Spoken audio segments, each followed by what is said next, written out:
자, 여러분 안녕하세요.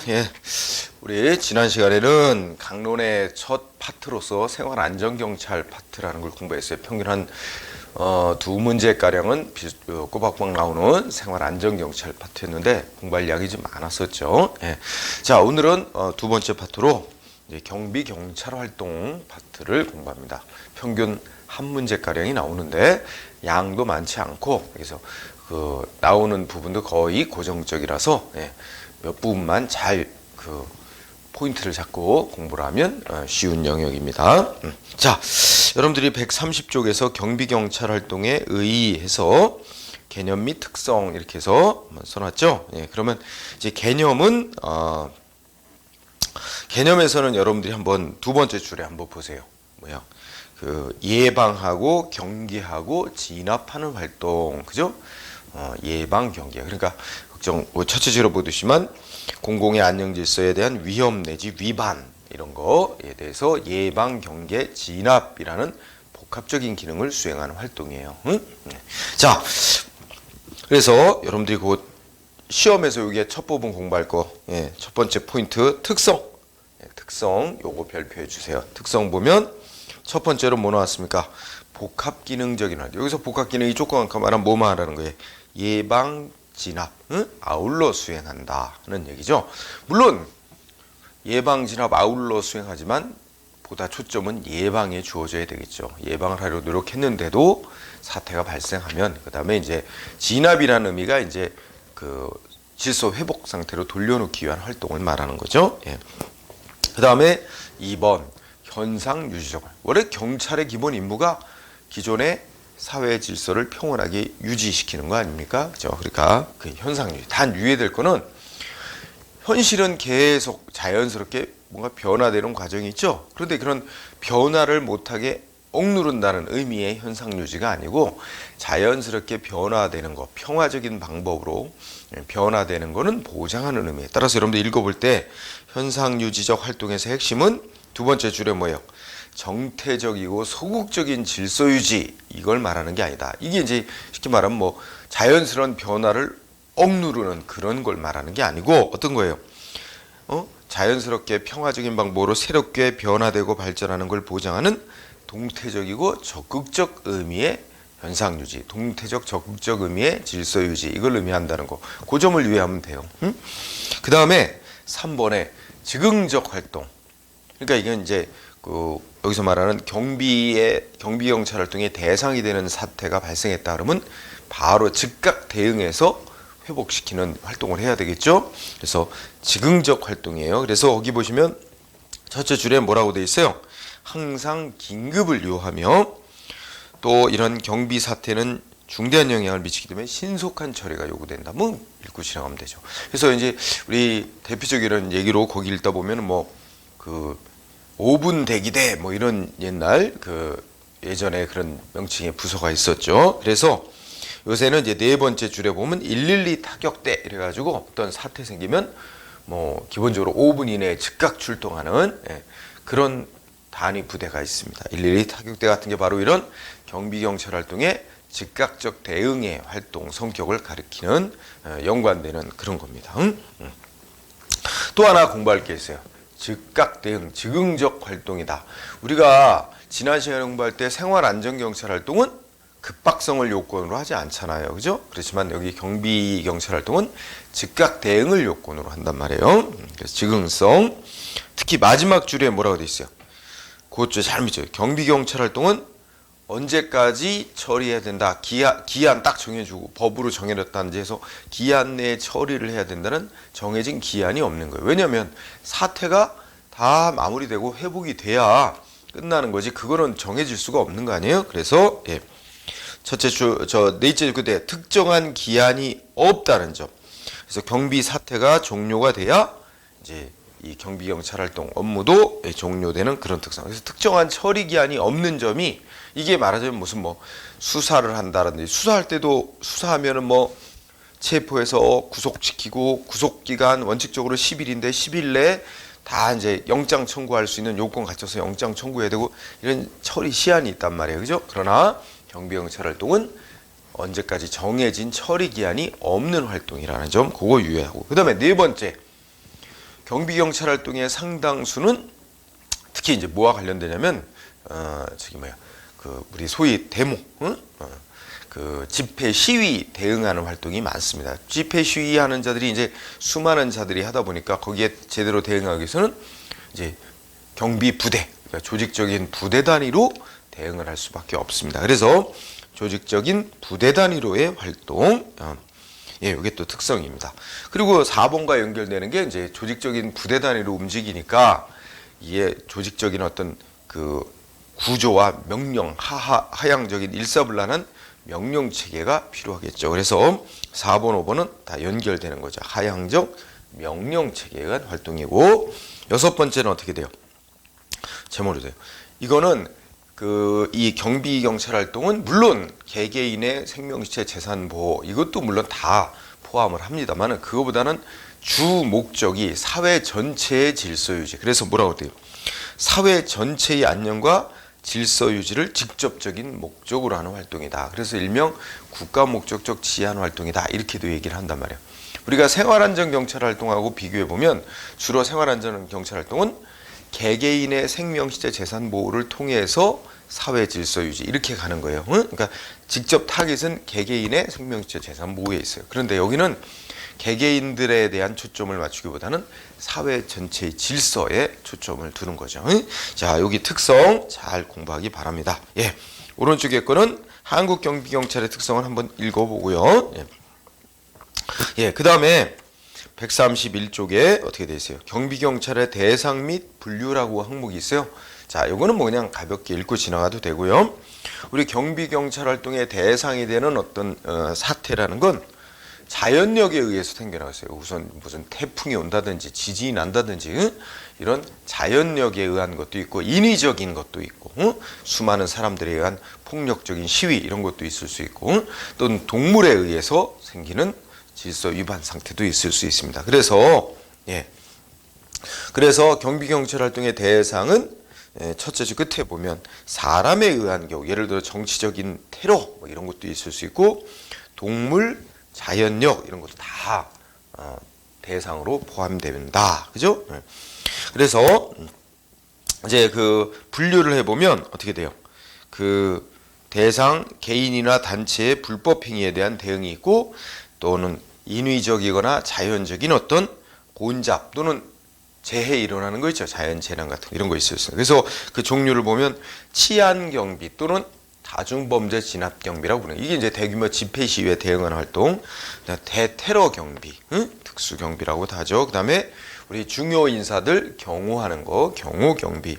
그 다음에 국가 중요시설 경비, 이렇게 나눌 수 있고, 그 다음에 행사안전경비라 그래서 이제 어떤 행사장이라든지 일시에 수많은 사람들이 모인 곳 있잖아요. 그런 곳에서 혼잡으로 인해 발생할 수 있는 사태, 이런 거 대비하기 위한 활동, 이런 거를 행사안전경비라고 부르고, 뭐 재난이 일어났을 때 인위적이거나 뭐 대규모, 옛날로 치면은 뭐 우리 삼풍백화점 붕괴라든지 성수대교 붕괴라든지 이런 인공 시설물 뭐 붕괴 사고도 있죠. 그런 것도 있지만 또 뭐 있어요? 자연재난도 있죠. 그런 거 다 포함하는 겁니다. 그래서 이렇게 나눌 수 있고, 이제 요 뒤에는 요 항목별로, 이 종류별로 또 이렇게 검토를 해나갑니다. 그래서 여기는 뭐 특별하게 외우거나 할 사항은 아니다 하는 얘기죠. 그 다음에 3번의 법적 근거는 우리 경찰 활동에서 우리 저 앞에서 배운 법률 유보라는 원칙에 따라 경찰 활동 중에 국민의 권리 의무에 강제로 영향 미치는 활동은 반드시 법률에 근거가 있어야 될 것이고, 다만 그렇지 않은 강제로 국민의 권리 의무에 영향 주지 않는 정도의 활동은 법률에 근거 없어도 경찰의 임무 범위 안에 들어있기만 하면 할 수 있다, 이런 얘기니까 뭐 특별한 건 없습니다. 넘어가세요. 자, 그러면 다음 페이지에 보실까요? 그러면 132쪽에 경비결정 4항목 보세요. 경비경찰 활동의 기본 원칙이라 해서 이건 뭐 꼭 경비경찰 활동만에만 꼭 국한되는 건 아니고, 모든 경찰 활동에 기본적으로 필요 최소한도 범위 내에서 해야 된다. 그게 바로 이제 보충성, 비례 원칙이죠. 그 다음에 이제 경찰력이 이제 동원돼서 어떤 조치를 하지 않으면 이제 사회 치안에 문제가 생긴다라고 하는 그런 상황에서만 경찰력이 최후의 수단으로 개입이 이루어져야 된다는 게 보충성 원칙입니다. 그러니까 그 어느 정도의 약간의 혼란은 있더라도 자연적으로 개인들의 노력이나 뭐 이렇게 사회적인 어떤 제도에 의해서 해결될 수 있는 거라면 굳이 경찰이 개입해야 될 문제로 보지 않습니다. 그렇기 때문에 보충성 원칙이란 건 이제 두째 끝에 보면 이제 다른 사회적으로나 개인적으로나 어떤 다른 방법에서 해결이 안 될 때 최후 수단으로 개입해야 된다는 얘기고, 그다음에 적시성 원칙이야 뭐 당연한 거죠. 특히 우리가 집회 시위 대처하는 활동은 이제 제때 이 뭔가 막거나 불법 폭력 시를 제때 대응하지 않으면 이 너무 걷잡을 수 없이 커질 수가 있죠. 자연 재난 이런 것도 마찬가지고, 그래서 제때 대응하는 것이 무엇보다 중요하다 이런 특성이 있습니다. 여기도 뭐 그냥 한번 읽고 지나가면 될 것 같아요. 자, 그러면 133쪽에서 하나 꼭 공부해야 될 게 있는데, 큰 제목은 경비경찰 조직의 운영 및 활동. 그래서 이제 1번을 보면 경찰청 경비국의 소관 업무 이랬죠. 그러니까 이제 우리 경찰 조직 배웠잖아요. 경찰청 경비국이 있고, 그 다음에 지방청에 내려오면 역시 경비과, 뭐 경비국이 있을 수도 있고 경비과가 있을 수 있고, 그 다음에 또 서울로 내려오면 경비과 이렇게 나눠지고, 그 안에 또 경비과 안에 무슨 계가 뭐 이렇게 나눠질 수 있죠. 자, 우리 경찰의 경비 이 부서, 경비 파트에서 담당하게 된 업무들이 주로 쭉 나열돼 있습니다. 이 중에 하나만 좀 체크를 할까요? 우리 지난 시간에 공부하기도 했는데 3번 보세요. 청원경찰 운영 및 지도. 청원경찰, 이거 지난 시간에 공부한 것 중에 이제 민간경비 얘기 나왔었죠. 우리나라는 민간경비를 둘로 나눈단 말이에요. 민간경비는 이제 그냥 경비업하고 그다음에 청원경찰하고 나누는데, 경비업에 대한 지도 감독은 생활안전경찰 부서에서 한단 말이에요. 그런데 청원경찰에 대한 지도 감독 업무는 경비부서 파트에서 한단 말이에요. 경비국. 그래서 그 점에서 하나 보자는 거고요. 그래서 그 외에는 뭐 한번 넘어가세요. 그러나 133쪽에서 하나 이 별표하고 체크해야 될 거, 우리 경비경찰 아까 조직적인 부대 단위로 운영한다 그랬죠. 경비경찰의 조직 운영 원칙, 요거는 좀 체크. 자, 아무래도 조직적인 부대 단위로 운영하니까 1번 첫째, 표로 그려져 있죠. 부대 단위 활동의 원칙. 이건 뭐 당연한 얘기죠. 이때 어떻게 돼요? 부대 단위로 활동하니까 당연히 지휘 체계가 딱 갖춰져 있어야 되죠. 그래서 명령 통일성을 갖추고 지휘관에 의한 명령에 따라 움직여야 된다는 얘기입니다. 그 다음에 그런데 두 번째 파트 보세요. 여기서 하나 주의해야 될 게 있어. 제목이 이제 지휘관 단일성 원칙이라고 하죠. 이건 명령 통일을 유지하기 위한 거예요. 그래서 지휘관 단일성의 원칙이란 명령과 보고는 우리가 앞에서 배운 명령 통일의 원칙에 따라서 명령과 보고는 한 사람한테 올라가고 한 사람부터 내려와야 된다. 이 하나의 계통으로 이루어져야 된다. 그 얘기를 하는 겁니다. 그래서 이게 지휘관 단일성의 원칙이라는 게 말하자면 결정권은 어떤 그 최종 결정자가 이제 내려가지고 쭉 내려와야 되겠죠. 그러면 여러분 읽어보세요. 넷째 줄을 한번 보세요. 이게 지휘관 단일성의 원칙이라는 게 어떤 결정을 내릴 때 지휘관이 혼자서만 결정을 내려야 된다. 그런 의미는 아닌 말이에요. 그 무슨 참모도 있고 관련 부서 뭐 이렇게 해서 협의해서 최종 결정은 내릴 수 있죠. 그렇지만 그 결정하는 과정에 있어서는 여러 이렇게 기관이나 다른 기관 또는 참모들 이렇게 해서 다 의논해 가지고 결정하는 거죠. 다만 최종 결정에 대한 권한, 책임은 지휘관이 이제 지게 되는 거죠. 따라서 여러분들 넷째 준비하세요. 이는 의사 결정하는 과정까지 단일해야 된다. 이걸 말하는 건 아니라 의사 결정하는 과정은 이제 다수에 의해서 합의해서 신중하게 결정해도 되는데 그게 바람직하죠. 그렇지만 최종 이제 논의는 충분히 하고 최종 결정은 이제 지휘관이 하고 그다음에 그 집행 및 이거에 대한 책임은 지휘관이 져야 된다. 이런 얘기를 말하는 겁니다. 그래서 거기에 중요한 단어는 의사 결정하는 과정까지 단일해야 된다. 이걸 말하는 건 아니다. 거기다가 포인트를 두세요. 그 다음에 세 번째는 체계 통일성 원칙은 조직 체계가 일사불란하게 움직여야 되니까 명령 계통, 보급 뭐 이런 계통이 명확해야 되겠죠. 그러니까 각각의 그 부대 내에 뭐 부서라든지 기관이라든지 이게 다 업무 중복이 안 되고 혼선이 안 생기게 명확하게 분배되어 있어야 된다 하는 얘기입니다. 그래서 첫째 끝에 뭐예요? 책임과 임무 분담이 명확해야 된다는 얘기입니다. 책임과 임무 분담이 명확하게 하고 명령 복종 체계가 통일성 있게 조직이 구성돼야 된다는 얘기입니다. 그 다음에 마지막에는 치안 협력성 원칙은 우리가 이제 모든 경찰 활동에 다 공통입니다. 이 치안 상태 유지하고 회복하는 건 경찰력만 갖고 하는 게 아니라 국민의 협조를 받아야 되죠. 그렇기 때문에 모든 치안 활동, 경비 사태를 포함한 모든 치안 활동은 그 국민의 협력을 전제로 하는 것이었는데 그 협력을 얻도록 노력해야 된다는 얘기입니다. 그래서 두 번째 줄에 뭐라고 써 있어요? 국민과의 협력 체계를 조성해야 된다. 이런 거와 관련되어 있습니다. 그래서 요거 지금 페이지에서는 요 파트 경비경찰의 조직운영 원칙 요거 하나 공부하고요. 그 다음에 다음 페이지를 한번 볼까요? 자, 134쪽에서는 경비수단의 종류와 활용 원칙 이런 제목이 있어요. 여기 중요합니다. 그래서 쌍가루 1번에 경비수단의 종류에서 이렇게 표 그려놨죠. 이거 별표. 이건 몇 차례 자주 나오는데요. 별표를 많이 하세요. 자, 경비수단의 종류로 얘기하는 게 주로 이제 경찰관 직무집행법 제 5조, 6조 이런 데에 의해서 나오는 건데 경비수단의 종류가 세 가지 있어요. 경고, 제지, 체포. 경고, 제지, 체포 세 가지 있는데 자, 경고는 1번 예방 경계하기 위해서 발령하는 뭐래요? 간접적인 실력 행사다. 이 성격 말하는 거예요. 그러니까 경고만 하는 단계는 아직 상대방의 신체 등에 대해서 물리력을 직접 행사하는 단계는 아니죠. 간접적인 실력 행사다. 구체적인 예를 들면 두 번째 어떤 거예요? 경비부대를 전면 배치. 여기서 위력을 과시하거나 겁주는 거죠. 그 다음에 경고를 바라거나 이런 조치다. 그래서 심리적 압박하는 거죠.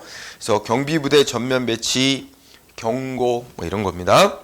그 다음에 동그라미 2번 근거는 어디서 나와요? 우리 경찰관 직무집행법 제 5조를 근거로 하는 거다. 자, 그것도 굵은 글씨 표현해놨죠. 경직법 5조의 근거. 예. 그래서 당연한 얘기입니다. 그 다음에 제지는 경고를 먼저 했는데도 계속 사회 치안 질서에 문제되는 행동을 한다든지 그럴 때는 뭐야? 1번에 뭐라 그랬어요? 첫째 끝에 보면 세력을 분산, 그러니까 해산시키는 거죠. 세력 분산, 통제, 주동자, 주모자, 격리 등을 행하는 그런 게 대표적인 예고 직접적인 실력 행사다. 직접적인 실력 행사로서 성격은 우리가 앞서 공부했던 즉시 강제라는 조치에 해당하는 겁니다. 직접적인 실력 행사다. 근거는 어디서 찾아요? 예, 이것도 경직법 제6조에 근거합니다. 경직법 6조에 근거. 그 다음에 체포는요. 당연히 뭐 짐작하는. 근데 체포는 당연히 상대방의 그러니까 제지와 체포는 모두 뭐예요?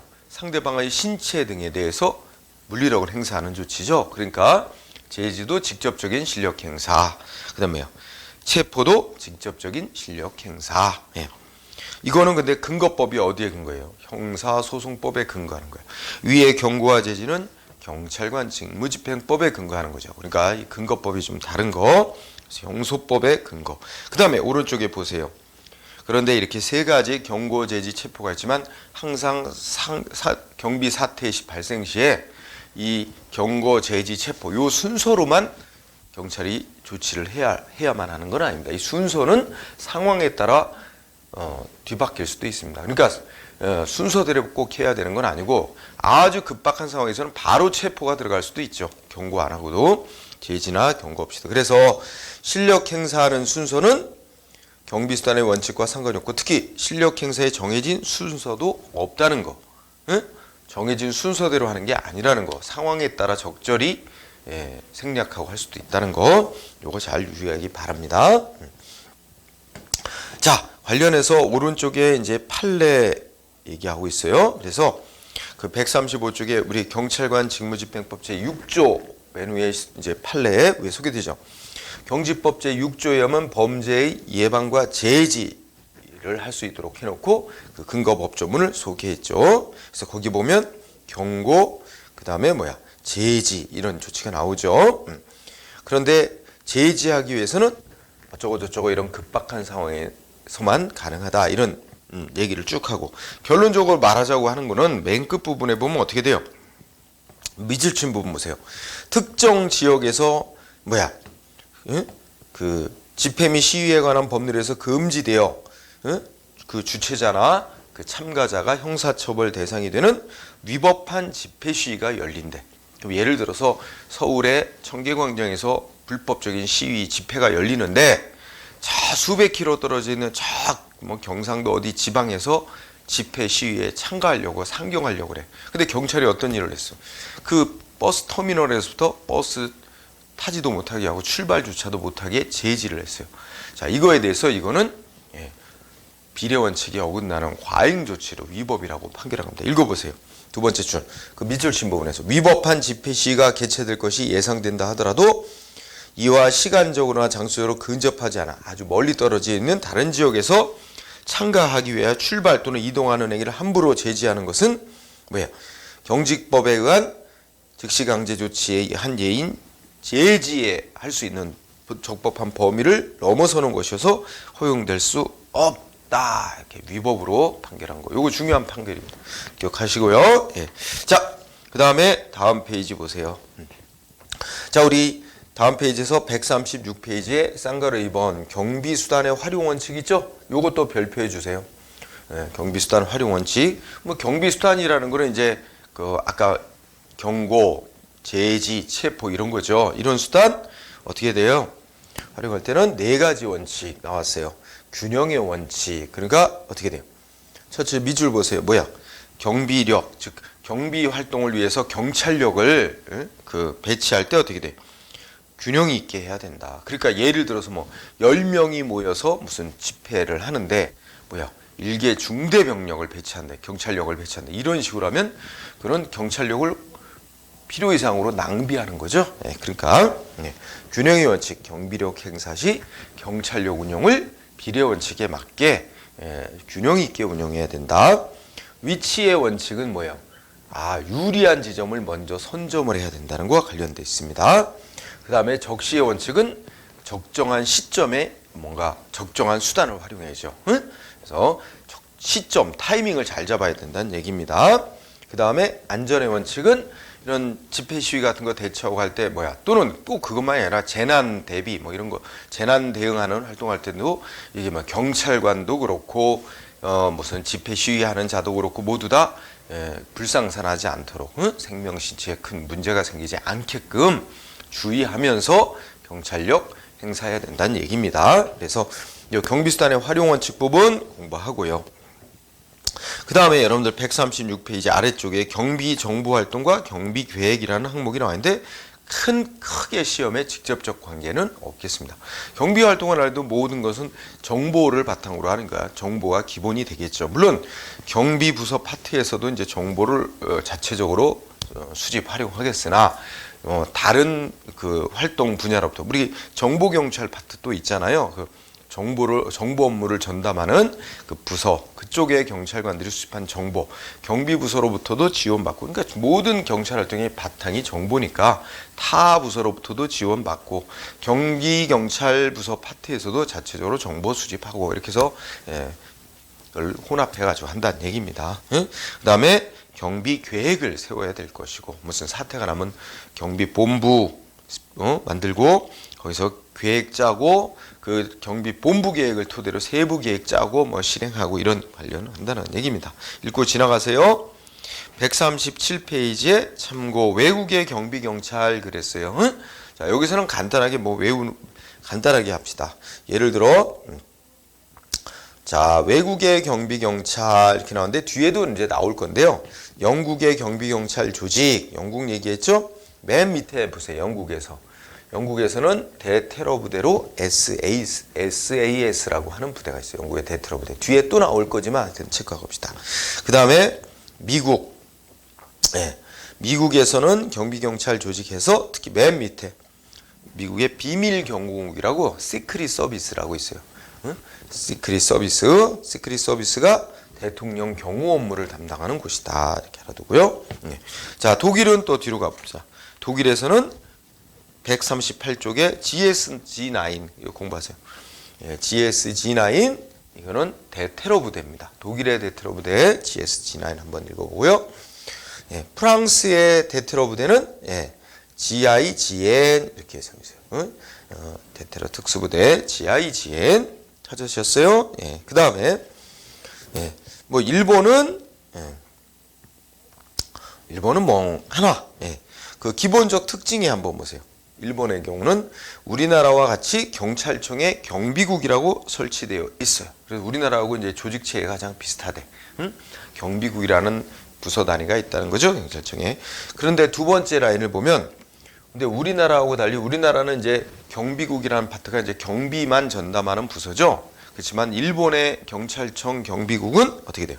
경비 업무만 전담하는 게 아니라 그 외에 공안 업무도 함께 담당하고 있어서 우리나라에서의 정보국하고 보안국, 그러니까 이게 이제 우리나라 이 보안국은 뭐 대북 정보라든지 그 국가 안전 이거 담당하는 그런 부서인데, 그래서 국가보안법 업무를 다룬다든지 그런 건데, 우리나라 경비국은 경비만 전담하는데 일본의 경비국은 일본 경찰 경비국은 우리나라에서 하는 경비 업무와 더불어 우리나라 보안국에서 담당하는 보안 경찰 업무까지 같이 한다는 게 우리나라랑 좀 다른 점이다. 그리고 어떻게 돼요? 세 번째 줄 보면 특히 일본에서는 우리가 지진, 태풍 이런 거 많죠. 그러니까 일본의 경비 경찰 그 업무에는 이런 그 자연재난 대비 업무가 중요한 비중을 차지한다는 거예요. 우리하고 조금 다른 점이죠. 자연재난 대응 업무가 중시되고 있고, 그 다음에 네 번째 우리는 여러분 경호 업무를 대통령 경호 업무 1차적으로 누가 해요? 청와대 경호실에서 하죠. 응? 청와대 경호실이 하는데 그러면서 경찰은 이제 그 대통령에 대한 경호 업무에서 2차적 보충적으로 이제 경호 업무를 맡는단 말이에요. 그러니까 우리 대통령을 기준으로 보면 그 대통령 경호 업무를 경찰이 전담하는 게 아니라 청와대 경호실이 맡고 경찰도 함께 맡고 이렇게 해서 그 경호 업무를 경찰 위에도 경호실이 따로 있잖아요. 근데 일본은 그 뭐 일본의 수상을 비롯한 천황이라든지 이렇게 그 중요 인사에 대한 경호 업무를 경찰이 전담하고 있다는 거예요. 그래서 그거 한번 읽어보세요. 우리와는 달리 경찰이 경호 업무를 전담한다. 그래서 일본의 경우는 경호라는 업무와 경위라는 업무를 약간 구분해서 쓰는데, 경호는 말 그대로 뭐예요? 정부의 중요 요인, 또 방문한 외국 요인 이런 신변 보호 활동을 담당하고, 경위 업무라는 거는 주로 이제 일본은 천황제가 유행니까 천황과 그 가족들에 대한 신변 보호 업무를 경위라 그래서 약간 구별해서 쓴다는 거예요. 우리는 그런 구별을 안 하고 그냥 다 경호라고 하는데, 그래서 기본 여기 일본의 경우는 기본적 특징, 이 부분을 좀 살펴보기 바랍니다. 자, 그러면 139쪽에 아까 우리 경비 분야 이렇게 해서 경비 경찰 활동을 분류했었죠. 그 순서대로 이제 한 6가지 정도 나눠서 공부합니다. 먼저 139쪽에 행사안전경비라고 불러요. 예전에는 혼잡경비라고 불렀거든요. 행사안전경비. 그러면 의의 및 법적 근거 읽을 때 의의에서 중요한 단어들만 유의하세요. 이 행사안전경비는 혼잡경비라고 하는데 어떤 행사장 같은데, 꼭 행사장은 아니지만 하여튼 사람들이 일시에 많이 모여. 예를 들어서 우리 추석 열차표 예매한다 그러면 막 서울역 광장 앞에 한창 사람 모여서 길 줄게 늘어서고 막 이런 거 있잖아요. 어디 또 그 무슨 연예인 공연 행사, 무슨 공설 운동장에서 한다. 우리 몇 해 전에도 성남에서 무슨 공연 행사 할 때 빠져가지고 사람들 죽고 이런 일이 있었잖아. 환풍 통로. 그런데 그런 것처럼 그거 읽어보세요. 각종 기념행사나 무슨 경기대회, 무슨 종교회사, 공연, 명절식 귀성인파 이런 건 예니까 이런 등 중요한 단어 첫째 뭐예요? 어떤 한 장소에 일시에 모인 미조직화된 군중. 자, 중요한 단어가 뭐예요? 미조직된 군중. 이게 무슨 뭐 조직화된 사람들이 뭐 집회 시위하는 거하고 이게 구별되는 거예요. 서로가 다 모르는 사람들이 모여가지고 미조직화된 군중. 이게 중요한 단어. 그런데 한 곳에 많은 사람들이 모여 있다 보니까 우리가 뭐 여러분들 제야의 종소리 듣는다고 작년 12월 말에 여기 뭐 보신각, 종로 보신각이나 이런데 한번 참여가 해본 사람 있어요? 엄청나게 많은 인파들이 모이죠. 발디딜 틈 없이. 한 번 넘어지면 어떻게 돼요? 쓰러지면 밟혀갖고 죽어. 예. 자, 그래서 미조직화된 군중에 의해 발생되는 자연적인 혼란 상태를 예방하고 진압하는 활동이에요. 자, 밑줄. 미조직된 군중. 자연적인 혼란 상태. 자, 요거 잘 중요해요. 요런 거에 대응하는 활동을 뭐라고 부른다고요? 행사 안전경비. 예전 명칭은 혼잡경비라고 부른다는 거죠. 예. 자, 관련해서 그 밑에 행사 안전경비 계획 및 활동 시 원칙 해가지고 다음 페이지까지 몇 개 있는데 이 중에 조금 중요한 건 굵은 글씨로 표현해놨어요. 그래서 부대의 편성과 배치라는 파트에서 동그라미 1번 어떻게 돼요? 사람들이 어디 장소에 많이 모인다 하면은 이미 모인 다음에 경찰력을 배치하는 게 아니라 사전에 사람들이 모이기 전에 경찰력을 배치해야 된다. 그래서 사전 배치 원칙. 그 다음에 동그라미 2번 어떻게 돼요? 경찰력은 단계별로 균형 있게. 아까 균형의 원칙이 있었죠? 균형 있게 운영해야 된다. 단계별로 탄력적으로 운영해야 된다. 즉 두째 줄에 적정한 경력을 배치해야 된다. 그래서 뭐 행사 성격, 행사장, 군중 수, 군중의 성향 이런 걸 잘 고려해서 적절한 경찰력을 배치 운영할 것. 넷째 줄에 특히 행사장 내부는 상황에 따라서 소규모 단위로 이렇게 운영하는 것이 일단 먼저 바람직하다. 이런 얘기 있고요. 그 다음에 4번 예비대는 관중석 통로 주변에 배치한다. 예비대는 그래서 예비대를 관중석 통로 주변 등에 배치하는 것이 효과적이다. 5번은 당연한 거죠. 지휘본부를 이제 커맨드 포스트라 그래서 CP라 그러는데 전체 잘 보이는 곳에 배치해야 되겠죠. 자, 당연한 얘기 넘어갑시다. 그러면 140페이지에서 하나 공부할 거. 여러분들이 140페이지에서 위에서 내려오면서 보면 동그라미 5번이 있어요. 거기에 보면 이제 굵은 글씨 보이죠? 민간업체가 주최하는 공연 등 수익성 행사, 돈 벌기 위해서 하는 행사 있잖아요.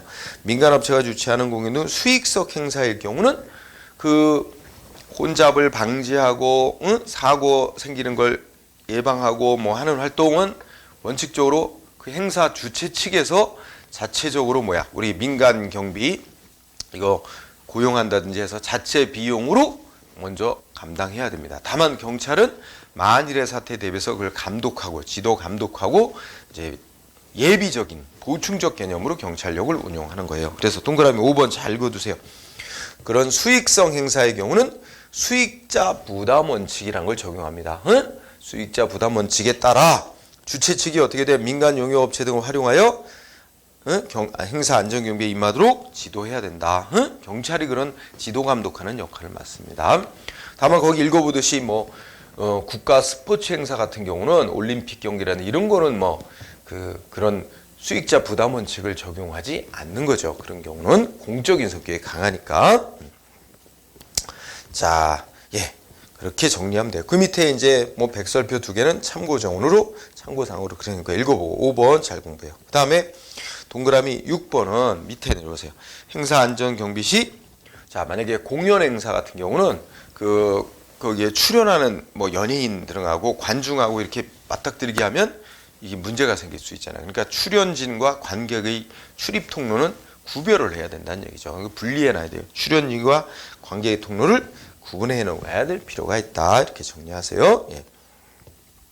자, 그런 정도로 보고 그 다음에 3번 보세요.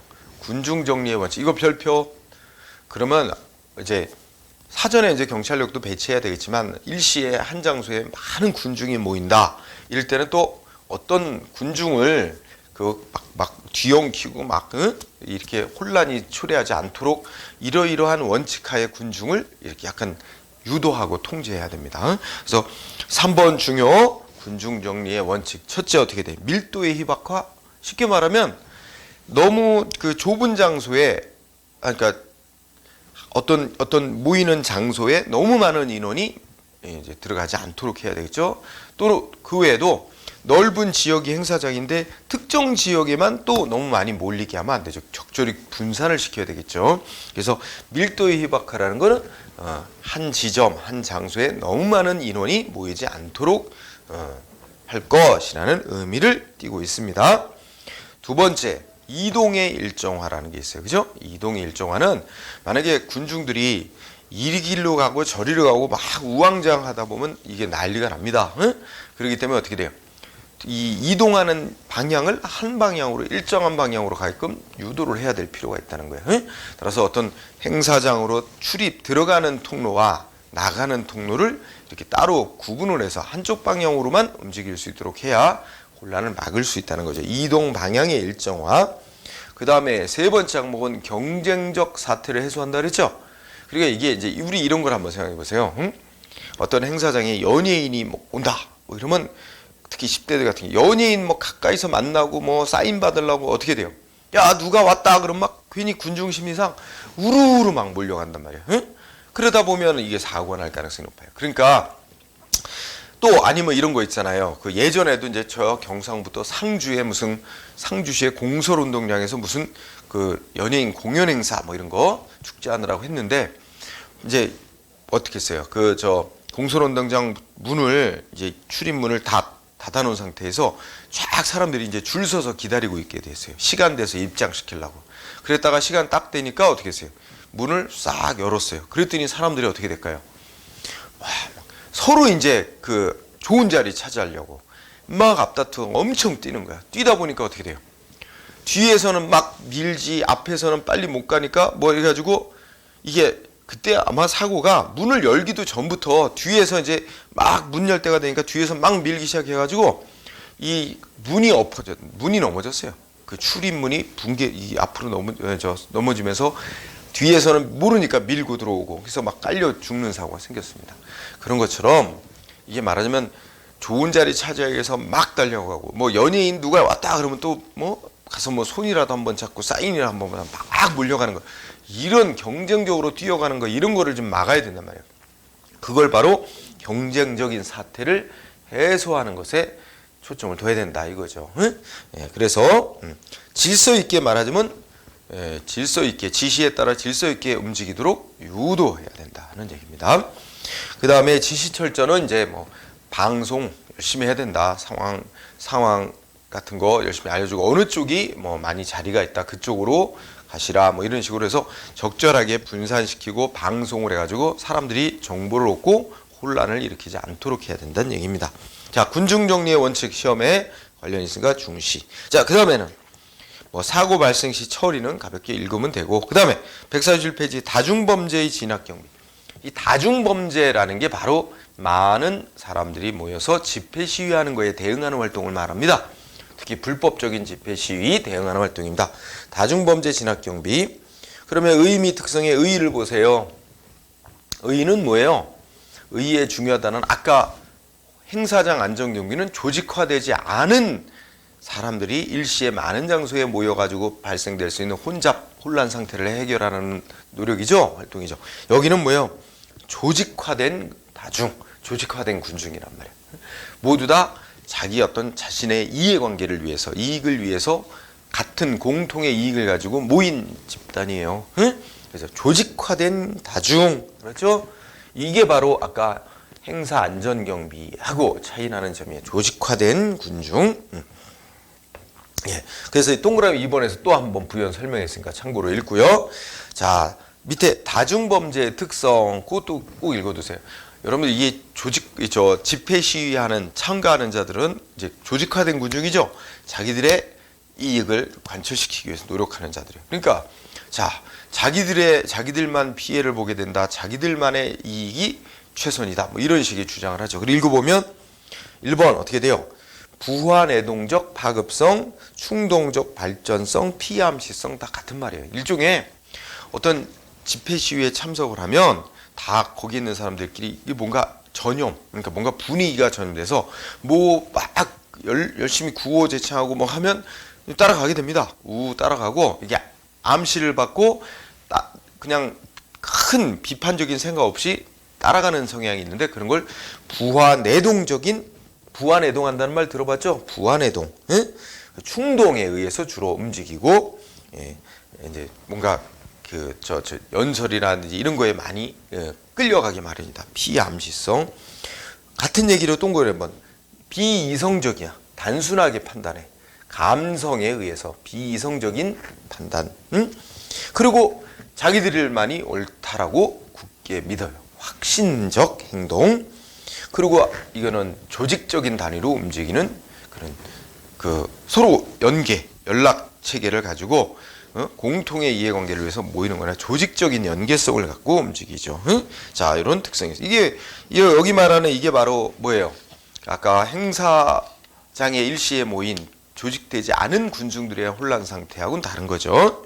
자, 다음 페이지 142페이지 중요합니다. 두 가지 다 중요해요. 2번 다중범죄의 정책적 치료법이라는 부분 되게 중요합니다. 몇 차례 나왔어요. 계속 나올 거예요. 자, 이렇게 이제 조직화된 집단, 조직화된 군중에 의해서 발생될 수 있는 치안 사태, 이거 정책적으로 치료하는, 강제 진압이라기보다는 정책적인 치료법으로 얘기하는 거죠. 자, 먼저 뭐예요? 선수승합범이란다. 이 단어는 경찰이 먼저 선수를 쳐버린다, 이런 식으로 생각하면 돼요. 그러니까 뭔가 불만 세력이 있고 집회 시위 뭐 이런 거 하려고 그런다. 그런데 경찰이 어떻게 돼요? 그 불만 요인을 먼저 찾아내서 해소를 시켜주는 조치를 하는 거죠. 무슨 노사 분쟁이 일어나가지고 집회 시위 하려고 그런다. 그러면 이제 양측을 만나서 좀 양보하도록 해서 조정을 해가지고 해결을 하면 집회 시위 안 일어나겠죠. 그런 것처럼 거기에 첫째 끝에 뭐예요? 사전에 불만 및 분쟁 요인 찾아내서 해소시키는 방법. 이게 선수 치는 거. 전이법, 전이라는 게 옮겨간다는 뜻이에요. 그러니까 어떻게 돼요? 이제 이 전이법의 전제는 뭐냐면, 이 집회 시위하는 자들은 뭐 하려고 그래? 자기 주장을 국민한테 알리고 많은 다수 국민부터 지지를 받기 위한 거야. 그죠? 그런데 그 집회 시위를 해봐야 뭐예요? 국민들이 별로 봐주지 않으면 동력이 떨어지죠. 맥 빠지지, 한마디로 말해서. 막 그런 이제 방법이다, 이렇게 생각하면 돼요. 그래서 이목을 끌고 많은 국민의 지지를 받기 위해서 집회 시위를 열려고 하는데, 거기다가 이제 뭐 하는 거예요? 많은 국민들의 관심이 딴 데로 옮길 수 있는 뭔가 사건을 기획을 한다든지 뭔가를 그런 행사를 개최한다, 이런 거죠. 거기 읽어보세요. 첫째 끝에 보면 국민들의 관심을 집중시킬 수 있는 다른 놀라운 사건을 폭로하거나 대규모 행사를 개최해. 그래 국민들의 관심이 그쪽으로 옮겨가게 하는 거예요. 그래서 집회 시위 하려는 자들이 뭐예요? 그거에 대해서 그 날짜에 해봐야, 사전에 그 날짜에 해봐야 국민들의 관심을 못 받을 것이다. 그러면 미리 포기하게 만들거나, 또는 강행을 했다 하더라도 국민들이 관심이 없으니까 맥 빠지게 만드는 거죠. 이런 방법. 그 다음에 세 번째는 지연정화법. 이게 지연이죠, 지연. 그러니까 읽어보세요. 시간을 끄는 거야. 어떤 집회 시위자들이, 불만 가진 집단들이 뭐 요구를 해도 거기에 대해서 즉각 대응을 안 하고 그냥 내버려 두는 거예요. 그냥 무관심, 무대응, 관심을 안 써주는 거죠.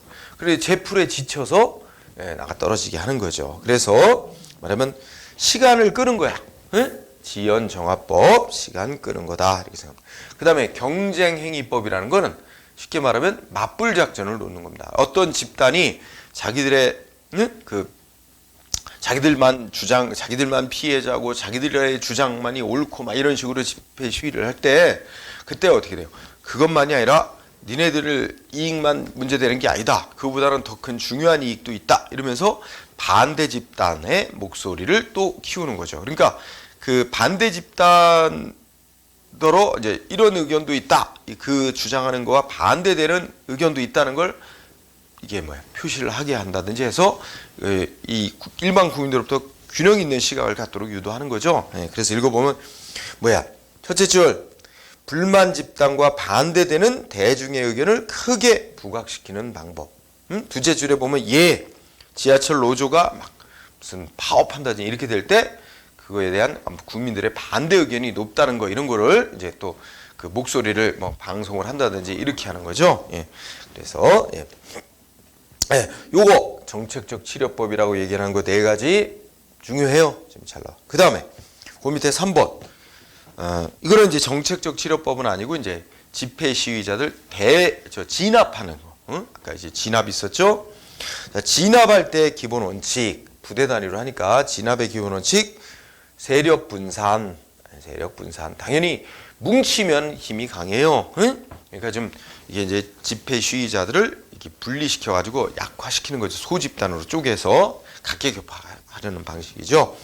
그래서 세력 분산, 그 다음에 주동자 격리 내지 주모자 체포하는 거고, 그러면 이제 아무래도 지휘부가 격리되고 지휘 체계가 무너지면 아무래도 오합지졸이 되죠. 그 다음에 봉쇄 방어 차단 배제. 여기서는 여러분들이 봉쇄 방어하고 차단 배제하고를 좀 구별하세요. 그거를 서로 엇갈리게 틀리게 만들 수 있으니까. 자, 봉쇄 방어는 어떻게 되는 거야? 첫째 줄, 그 중요 시설과 관련되는 거예요. 중요 시설. 첫째, 중요 시설에 대해서 어떻게 돼요? 그 시위 군중들이 점거하지 못하게끔 진입이나 점거를 차단하기 위해서 중요 시설에 대해서 어떻게 돼요? 사전에 첫째 끝에 사전에 진압부대가 점령, 바리케이트 등으로 봉쇄, 이런 조치입니다. 이게 봉쇄 방어. 이거는 중요 시설에 대한 거죠. 반면에 차단 배제는 뭐 하는 거예요? 첫째 줄, 군중들이 목적지에 직결하기 전에 중간 지점에서 차단하는 거죠. 그 길목에서. 예를 들어 청계광장에서 집회 시위한다. 그러면 청계광장으로 통하는 길목, 그죠? 주요 길목을 차단해서 직결을 못하게 하는 거죠.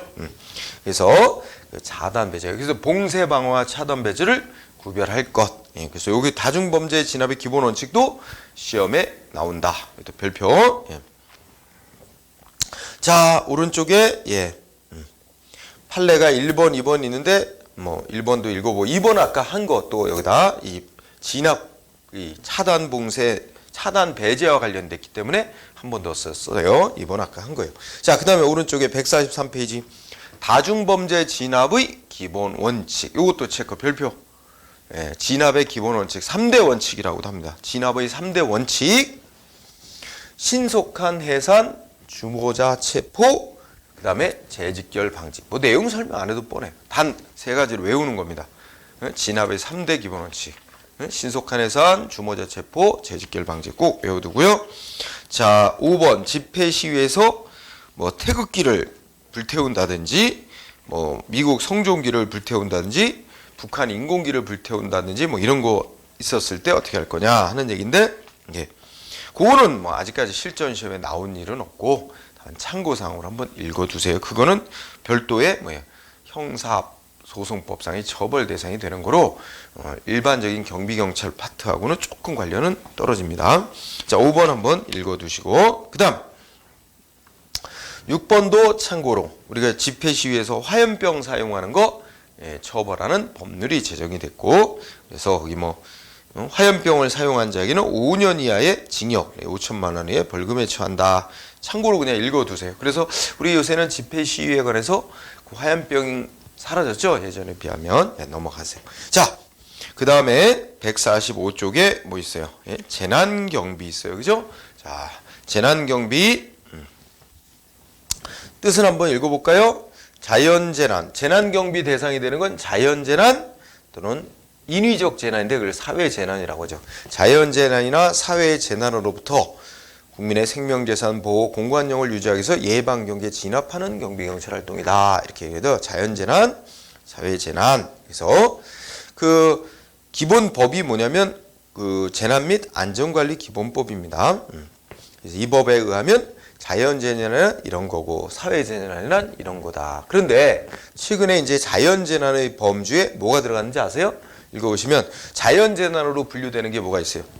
태풍, 뭐 우리 아는 거 있죠. 태풍, 뭐 홍수, 대설, 가뭄, 황사 들어갔고, 또는 뭐 조류 대발생이, 조류라는 게 우리가 뭐 우리 그 녹조, 강물에 뭐 그 이끼 끼는 거 있잖아요. 그런 것도 들어갔고, 조수. 근데 최근에 뭐가 들어가냐면 두째 주 끝에 소행성 유성체 등 자연 우주 물체의 추락 충돌, 이게 추가됐어요. 그게 올해 2016년 1월 7일 날짜로 개정이 되면서 그 소행성 유성체 등 자연 우주 물체의 추락이나 충돌도 자연 재난의 예로 추가가 됐다는 거예요. 그 다음에 뭐 사회 재난은 화재, 붕괴, 폭발, 교통사고, 화생방, 환경오염사고, 그 다음에 셋째 줄 에너지, 통신, 교통, 금융, 의료, 수도, 그 다음에 감염병, 가축전염병 이런 것들이 다 뭐야? 사회 재난으로 들어가죠. 그래서 그거 뭐 참고로 보시기 바랍니다. 우리 재난경비의 법적 근거로서 동그라미 2번 보세요. 2번. 동그라미 2번 보면 현재 우리나라의 재난관리에 근거가 되는 법은 3개의 법이 기본 체계다. 그래가지고 뭐야? 자연재해 대책법, 그 다음 뭐 있습니까? 재난 및 안전관리 기본법, 민방위 기본법, 이렇게 3원 체계다. 그 동그라미 2번만 체계. 현재 우리나라 재난관리의 근거법 3원 3개의 기본 근거가 되는 법, 자연재해 대책법, 재난 및 안전관리 기본법, 민방위 기본법 3가지 꼭 알아두고요. 그 다음에 밑에 이제 재난관리에 대해서 쭉 어디까지 썼어요? 149쪽까지 쭉 써놨습니다. 재난관리와 관련해서. 이 재난관리와 관련해서 써놓은 거는 다 재난 및 안전관리 기본법을 이제 토대로 써놓은 겁니다. 따라서 시험에는 그렇게 많이 나오는 영역은 아닙니다. 다만 여러분들이 하나 알아뒀으면 좋겠어요. 145페이지에서 그 의의해놓고 참고 가외성이라고 있어요. 가외성, 리던던시인데 말하면 중복성인데요. 그러니까 여분으로 가외라 그러죠. 여분으로 더해 놓는 거예요. 쉽게 말하면 가외성. 그래서 1번 랜도우라는 사람이 처음 뭐 이런 걸 주장했고, 그래서 두 번째 줄에 뭐라 그랬어요? 여러 기관에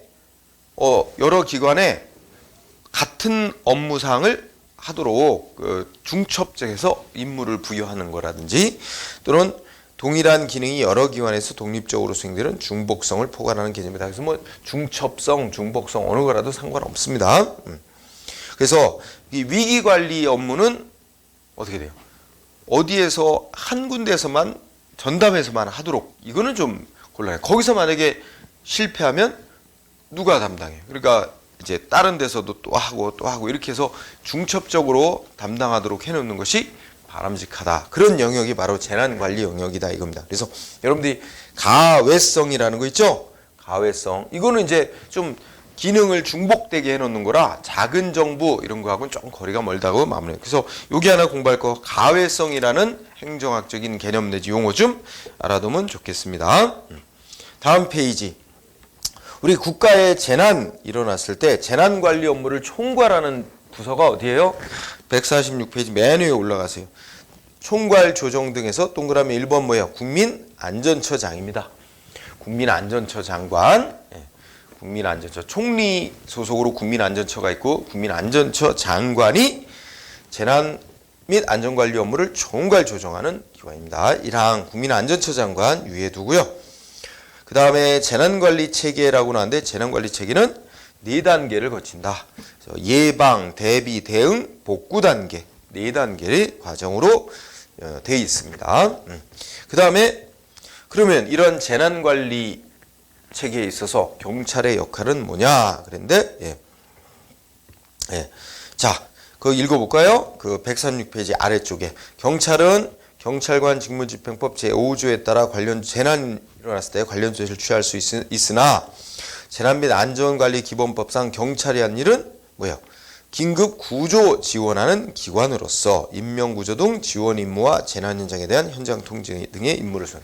여러분 둘째 줄 밑줄. 둘째 줄. 재난 및 안전관리 기본법상 경찰은 무슨 역할을 하는 기구예요? 긴급 구조를 지원하는 기구입니다. 지원기관이에요. 긴급구조 지원기관. 괄호치고 긴급구조기관으로 이 체계상 편제되어 있지 않습니다. 두 번째 좀 밑줄 치세요. 재난 및 안전관리 기본법상 경찰은 긴급구조 지원기관이지 긴급구조기관은 아닙니다. 국민안전처 산하의 소방 이런 파트가 긴급구조기관이고요. 예. 그래서 그 밑에 우리 경찰청 훈령이라고 해서 경찰 재난관리규칙이라는 법인데 이에 따르면 뭐야? 1번 경찰청장 소속으로 재난대책본부를 두고 재난대책본부장은 경찰청 경비국장이 되도록 되어 있습니다. 그래서 읽고 지나가세요. 예. 자, 그리고는 뭐 넘어가도 될 것 같아요. 예. 그 다음에 147페이지에 보세요.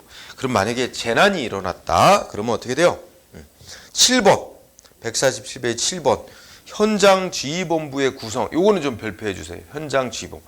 재난이 일어난 현장 전국적으로 있을 수도 있지만 특정 지역에 이제 재난이 일어날 수 있잖아요.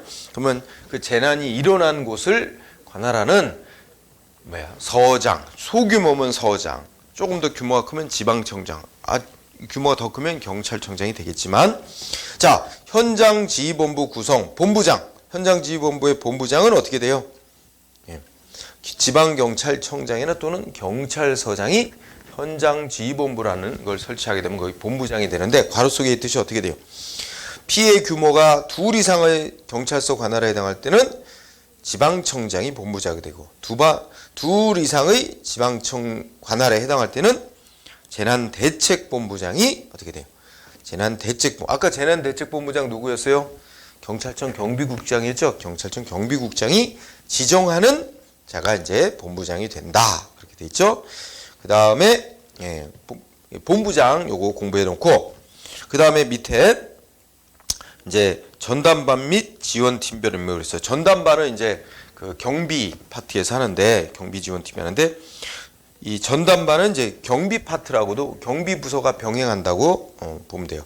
그래서 전담반이 할 일은 현장 지휘본부를 설치 운영한다, 뭐 현장 상황 등 보고 전파한다, 경무 파트에서 할 일, 홍보 파트에서 할 일, 그 다음에 또 경비 파트에서 할 일, 아까 전담반 역할을 하죠. 경비 파트에서 할 일, 경비 파트는 경비하고 재난시설 및 중요성 경찰 통제선 설정 운영하고 이런 거 하고요. 교통, 생활안전 파트, 수사 파트 이런 식으로 각 현장에서 재난 현장에서의 현장 지휘본부가 설치되면 각 그 경찰의 파트들이 거기에 파견을 갑니다. 파견 가서 각자의 주어진 소관 임무를 수행하면서 협조관계 하는 거죠.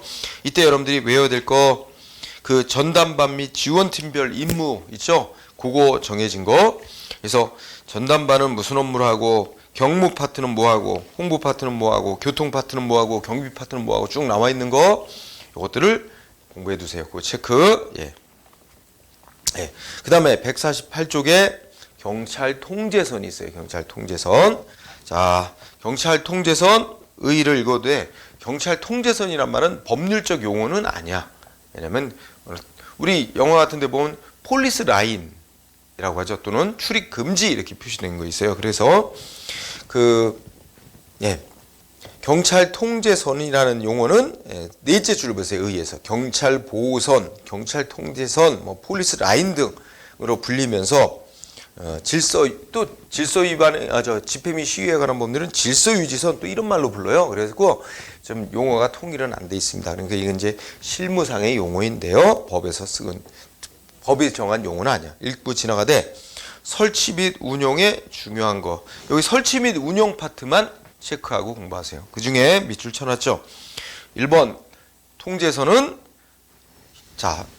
재난 현장으로부터 안쪽, 재난 현장에 가까운 안쪽은 소방이 맞고, 그게 1통제선이야. 1통제선. 안쪽, 현장에서 안쪽 1통제선은 소방이 맞고, 2통제선은 재난 현장의 외곽 쪽. 그래서 이거는 경찰이 맡아가지고 출입자를 통제하죠. 그래서 그 1번 중에 1통제선, 2통제선은 구분 운영을 하는데 1통제선은 소방이, 2통제선은 경찰이, 그리고 재난 현장의 출입구는 이 통제를 효율적으로 하기 위해서 출구와 입구를 하나로 합니다. 원래 원칙은 한 곳으로 들락날락하게.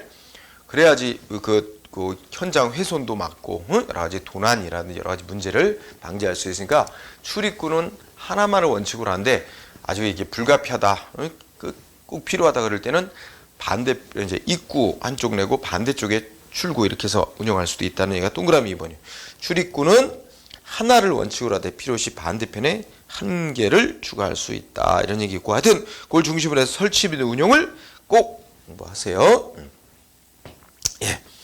그 다음에 뭐 창고, 경찰청, 위기관리센터 그래가지고 뭐 별거는 없습니다. 그냥 읽어보고 두 번째 줄 중간에 경찰청 배경에서 경찰청 경비국 내 위기관리센터를 신설 이렇게 되어 있습니다.